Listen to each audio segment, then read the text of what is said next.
ዛሬ በአፋር ክልል በሰመራ ከተማና አካባቢው ያየነው የልማት ስራዎች ግብርና የከተማ ኮሪደርን ያጠቃልላሉ። ከግብርና አንጻር የእንስሳት መኖና የስንዴ እርሻ አለ። ከፕሮሰሲንግ አንጻር የዳቦ ፋብሪካው፣ የዱቄት ፋብሪካውና የጨው ፋብሪካው አለ። የከተማ ኮሪደር ደግሞ በጣም ሰፋፊ መሰረተ ልማቶች የተሰሩበት ያለ ነው እና ገጠሩን ከከተማ የሚያሳስር የልማት ሀሳቦቻችንን አስተናስሎ ምናስበውን ብልጽግና የሚያስጨብጥ ጅማሮዎች አሉ።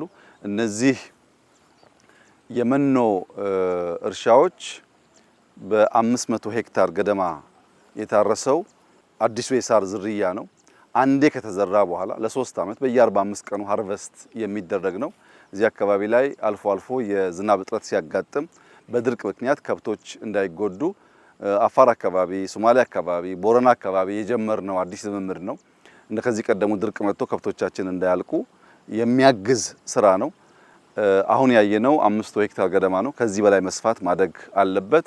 ዝናብ ካለ እና ድርቅ ከሌለ ብዙ ላያስፈልግ ይችላል። ግን ድርቅ ያለበት በቂ ዝናብ ያለበት አካባቢ ደግሞ ካለ መኖን እየጫን ወስደን ለአርሶ አደሩ እስካሁን ባለው ሁኔታ በነፃ ነው የሚከፋፈለው። ይሄ ከመኖ አንጻር በጣም ጠቃሚ ነገር ነው። ቅድም ያየነው ደግሞ የስንዴ ምርት አለ። ከ1500 ሄክታር በላይ እንዲሁ በኢሪጌሽን የተሰራ ነው። በበጋ በዚህ ጊዜ አፋር ላይ በዚህ ሙቀት ስንዴ ማምረት እንግዲህ የሚታሰብ ታሪክ አልነበረም። ከዚህ ቀደም መኖም ቢሆን አምርተን አናቅም። መኖ አዲስ ታሪክ ነው።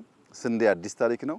እዚህ የምናመርተውን ስንዴ ደግሞ ቅድም ባየነው የቀዳማዊት እመቤት ኦፊስ በሚያሰራው የዳቦ ፋብሪካ በቀን 300 ሺህ ገደማ ዳቦ ያመርታሉ።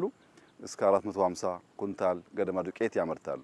የሰመራ አጠቃላይ ፖፑሌሽን ከዚህ የሚያንስ ስለሆነ ፋብሪካው ለመላው ማህበረሰቡ በእጅጉ የሚያግዝ ነው። ስንዴው በቅርብ ርቀት ስላለ ዳቦ አምርተው ለህዝቡ በረከሰ ዋጋ ሊያቀርቡ ይችላሉ ማለት ነው። ኮሪደር በሚመለከት በጣም ጥሩ ጅማሮ ነው ያለው። የሰመራ የኮሪደር ልማት ከሌላው አካባቢ ለየት የሚያደርገው ብዙ የሚፈርስ ቤት፣ ብዙ የደቀቁ ሰፈሮች የሉበትም። ይብዛ የሚነስም ግንባታው ጥሩ ነው። የሚያስፈልገው መንገድ፣ የፍሳሽ ማስወገጃ ስርዓት መዘርጋት፣ የመብራት ስርዓት መዘርጋት፣ ግሪነሪ መትከል እና የከተማን ስታንዳርድ እንዲጠብቅ ማድረግ ነው የሚቀረው።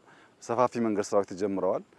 የግሪነሪ ስራዎች ተጀምረዋል። እነሱ ይጠናቀቁ ምናልባት ከክረምት በኋላ በጣም የተሻለ ከተማ እናያለን። በእርሻ ያየነው አመርቂ ስራ ነው። የፋብሪካውም እንደዚሁ ከኢንዱስትሪ አንጻር ኢንዱስትሪያል ፓርኩም እንዳያችሁት መጠነኛ የሆነ እንቅስቃሴ ያለው። እነዚህም በማያያዝ አፋር የሚያርስ ያን ፕሮሰስ የሚያደርግ ለምግብነት የሚያቀርብ ለከብቶቹ መኖ የሚያቀርብ ከሆነ በሌማቱም በእርሻውም በኢንዱስትሪውም በተሟላ መንገድ አካባቢውን ሊቀይር የሚችሉ ስራዎች ናቸው ተብሎ ሊወሰድ ይችላል። በእርግጥ አፋር ካለው ፖቴንሻል አንጻር የተሰራው ስራ በጣም ተጋኖ መታየት የለበትም። ከዚህ 10፣ 20፣ 30 እጥፍ ማደግ የሚያስችል ፖቴንሻል አለው። ሰፊ መሬት አለው። ውሃ እንደምታዩት እዚህም አለ፣ ዘማዶም ግድብ አለ።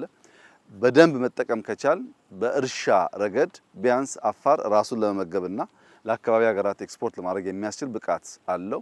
በማዕድን አፋር ይታወቃል። ሰፊ መሬት ስፋት ነው ያለው። መሬት ሽፋኑ በጣም ሰፊ ነው። ወደ እርሻነት ከተቀየር ነው እና ከተጠቀምንበት በጣም ለኢትዮጵያ እድገት ለኢትዮጵያ ብልጽግና በእጅጉ የሚጠቅም ከባቢ ሊሆን ይችላል ማለት ነው። ዋናው ነገር መትጋት፣ መስራት፣ አይን ገልጦ ማየት ያስፈልጋል። ውሃው ተኝቶ መሬት ተኝቶ መኖ የለም ማለት ኃጢአትም ጭምር ነው። አፈሩ እንደምታዩት ነው።